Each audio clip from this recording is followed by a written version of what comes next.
지금 시장이요, 상승장이 진행되다가 상승장에서 정말로 쇠퇴장이 될지 또는 침체기로 빠질지 모르는 굉장히 복잡한 시장이 되었습니다. 되게 복잡한 시장이 되었다면은 두 가지 부분을 고민하셔야 되는데,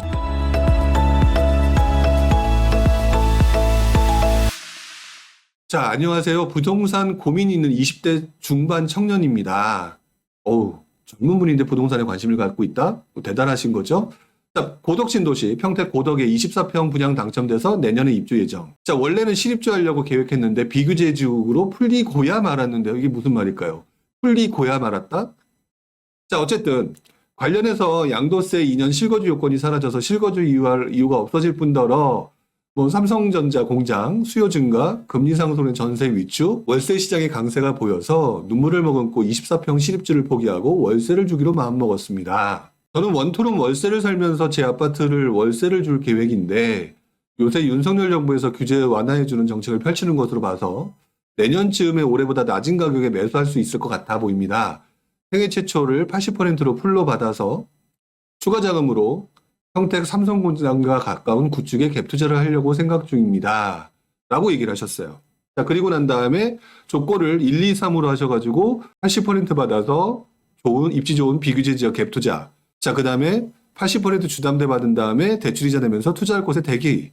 또는 50% 주담대 받은 다음에 추가 공부해서 투자하기. 자, 이렇게 얘기를 하셨는데 사실상 제가 이 내용을 보면서 100% 이해를 하지는 못했습니다. 그래서 개인적인 상황도 정확히 모르는 거니까 그냥 일반적으로 좀 말씀을 좀 드리려고 한다면은요.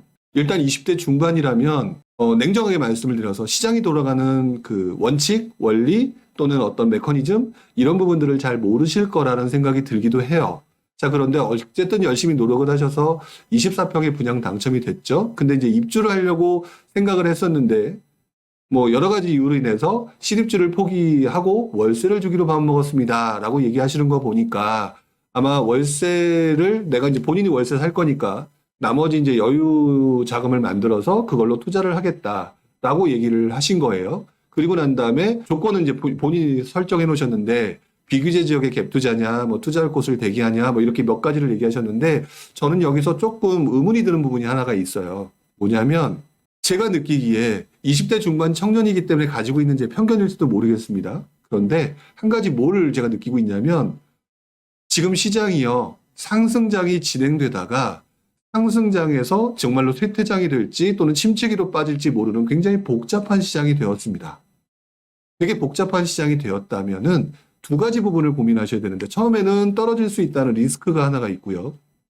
그쵸? 그리고 끼게 된다면 시장이 예전의 상승장하고 똑같을까라고 하는 고민을 좀 하셔야 돼요. 근데 내용을 쭉 보다 보니까 지금 20대 중반의 우리 청년님께서 고민하신 내용이 전부 다 상승장에서 하는 투자 기술들을 그대로 접목시켜서 지금 분위기가 어떻게 될지 모르는 장에서 본인이 판단을 하고 있는 것 같다는 느낌이 좀 듭니다. 일단 저는 24평 아파트 실입주를 포기하느냐 안 하느냐의 문제는 내년에 입주를 하신다고 했으니까 내년 상황까지는 좀 지켜보셨으면 좋겠다는 생각이 들어요. 왜 그러냐면 지금 시장이 아까도 말씀을 드렸던 금리 인상과 금리 인하 이런 것들이 어떻게 될지도 모르는 상황에서 지금 미리 결정을 해서 움직이기에는 좀 애매한 상황이죠. 시뮬레이션을 돌린 것은 잘하셨어요. 시뮬레이션을 돌린 것은 되게 잘하셨는데 내년에 입주 예정인 그 시점 직전까지 시장 분위기를 좀 더 보셨으면 좋겠습니다. 그리고 난 다음에 들어갈 건지 말 건지를 결정을 하셨으면 좋겠다라는 말씀을 좀 드리고 싶어요. 왜 그러냐면 지금 보면은 월세 주면서 내가 또 나은 걸로 또 다른 곳에 투자를 하려고 합니다라고 얘기를 하고 계시거든요. 만약에 쇠퇴장이든 침체장이든 아니면 다시 회복해서 상승장으로 돌아서는지 간에 상승장으로 가게 되면 좋죠. 구축에 갭 투자를 하게 되는 경우에. 근데 만약에 반대의 경우가 나타났을 때 그 포지션에서 본인이 발생할 수 있는 리스크가 뭔지에 대한 것들에 대한 고민은 조금 부족한 것이 아닌가. 지금 저는 투자라고 말하고 있지 않습니다. 항상.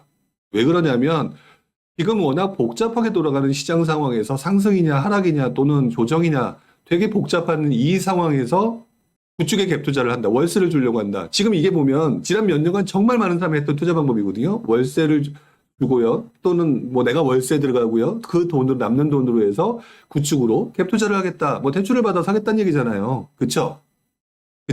대출을 받아서 그걸로 갭 투자를 하겠다라고 얘기하는데 상승장에 계속 상승하는 시점에는 발전기를 계속 돌려야 되니까 그게 다 맞아떨어지거든요. 근데 하락장 또는 쇠퇴장이 오고서 움직임이 잘 안 이루어지는 장은요, 그냥 잘못하면 장기 보유가 돼버리는 상황이 발생될 수 있습니다. 일단 20대 중반 청년이신 여기 저희 쪽 카페의 명은 스터디롱님이신 것 같은데, 하지 마시고 조금 더 과거 시장이 어떻게 돌아갔는지 좀 공부를 좀 하셨으면 좋겠어요.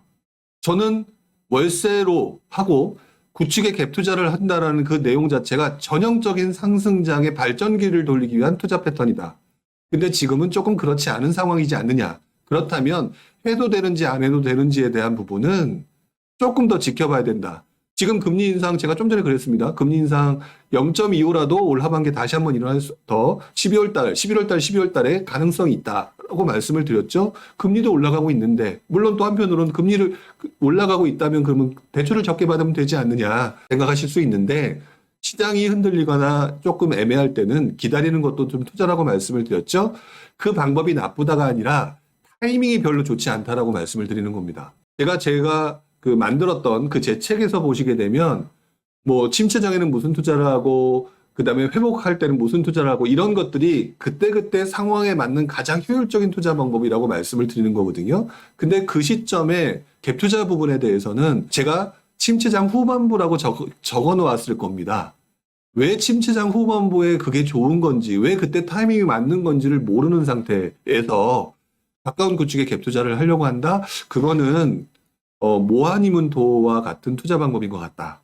그러니까 저는 20대 중반의 청년이면은요, 앞으로 투자할 수 있는 기간이 훨씬 더 많고, 좀 더 확률을 높일 수 있도록 충분히 공부할 수 있는 시간이 더 많은데, 조금 더 빨리 들어갈 이유는 좀 없어 보인다. 상승장이 가장 최고조에 들었던 시점도 아닌데, 조금 그 부분을 가지고 있는 것 같다라는 생각이 들어요. 그래서 저는 이 부분을 가지고는, 일단 내년 그 입주 직전까지는 좀 상황을 좀 지켜보시고 그때 다시 제 카페라든지 저한테 질문이 가능하거나 또 제가 부인님의 브런치에서 계속 하고 있다면 그때 다시 한번 질문을 좀 해주셨으면 좋겠어요. 지금은 좀 아닌 것 같다라는 말씀을 좀 드리고 싶습니다. 다른 분들 거를 한번 보도록 하겠습니다. 해피그린님 거 한번 제가 읽어보도록 할게요. 서울 재개발을 가지고 있다. 근데 진행이 아주 느리다고 하셨네요. 비과세 때문에 작년에 거주하던 집을 매도했습니다. 용인 수지라고 하셨네요. 취득세 때문에 실거주 매수집을 고민 중인데 혹시 완화가 되면 내년쯤 매수하는 것이 좋을까요? 라고 얘기를 하셨거든요. 자, 그런데 지금 말씀대로라면은 작년에 거주하던 집을 비과세 때문에 매도하셨다. 자, 그리고 난 다음에 서울 재개발을 가지고 있다. 자, 서울 재개발을 가지고 있는데 거기서 살고 계신지는 제가 잘 모르겠습니다. 자, 취득세 때문에 실거주 집을 매수 고민 중이다. 실거주 집은요, 매수하시는 게 조금 더 낫다고 보고요. 아마 작년에 거주한 집을 매도했으니까, 작년에 거주한 집을 매도했고, 용인 수지라고 하셨으니까, 작년에 조금 비싼 가격에 매도를 하셨을 것 같다. 지금 기준으로 보게 되면은요.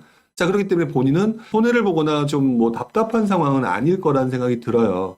저는 실거주 집은요, 어쨌든 엉덩이 붙이고 살고 있는 집은 매수하는 게 좋다라고 보여지는데 지금 시장 자체가 뭐 금리 인상이라든지 뭐 경기 침체를 그대로 용인하겠다 이런 상황이 발생되니까 아마 영끌하신 분들 중에서 매수 물량들이 다시 매도 물량으로 쏟아져 나올 가능성이 있기 때문에 완화가 되면이라고 표현을 하셨는데요. 네, 완화가 되든 안 되든지 간에 내년쯤 매수에 대한 고민을 하시는 게 좀 맞아 보여요. 그리고 내년쯤 매수하는 것이 딱 뭐 후년에 매수하는 것이 맞냐 부분에 대해서는 뭐 모든 사람이 알 수는 없는 것 같고 중요한 거는 일단 본인은 비싸게 매도를 한 것 같고요. 그 다음에 그 이후에 지금 시장 상황 자체가 사람들로 하여금 공포의 분위기를 가지고 있는 상황이잖아요. 그러니까 저는 매수를 하시는 게 조금 더 맞다라고 좀 봅니다. 물론 해피그린님이 지금 재개발을 가지고 있는 게 이게 한 채인지 두 채인지 세 채인지 부분에 대한 것들은 좀 정확하게 나와 있지 않아요. 진행이 아주 느린데 한 주택이라면 1주택이라면은 결국에는 제가 볼 때는 충분히 비과세를 또 받을 수 있는 구조가 될 수 있을 거라고 생각이 들거든요. 여기에 취득세가 완화가 된다면 자연스럽게 그 부분은 해소가 될 거라고 생각이 되기 때문에 저는 그렇게 해서 또다시 좋은 물건으로 갈아타는 것들은 괜찮다라고 저는 생각이 들어요. 그러니까 저는 그렇게 해석을 했고 혹시 좀 다른 내용이었다면 밑에다 다시 한번 이야기를 좀 해주셨으면 좋겠고요. 지금도 저는 매수를 하는 거에 대해서는 조금 긍정적인 입장이에요. 만 어떻게 싸게 사느냐에 관련된 부분이고 얼마나 싸게 사야 되느냐 이 부분이 가장 큰 문제가 되겠죠. 그런데 그때도 한번 말씀을 좀 드렸지만 1차적으로는 보통 많이 떨어졌을 때가 그 한 30% 정도 떨어졌을 때가 그 이하로 떨어지기가 쉽지가 않고 왜냐하면 이제 그때가 이제 전세가 받쳐주는 경우가 많거나 또는 그쪽쯤 되면은 이미 그때쯤 되면은 그 가격대에 산 사람들의 보유 물량들이 상당히 많기 때문에 그 이하 가격으로 팔지 않는 경우가 상당히 많아요. 그러니까 그 정도로 생각하시게 되면 아마 가격이 좀 더 떨어졌을 때 그리고 본인이 보시기에 한 30% 정도 이상으로 떨어졌다 그러면 들어가시는 거에 대해서는 크게 문제는 없지 않을 것 같아요.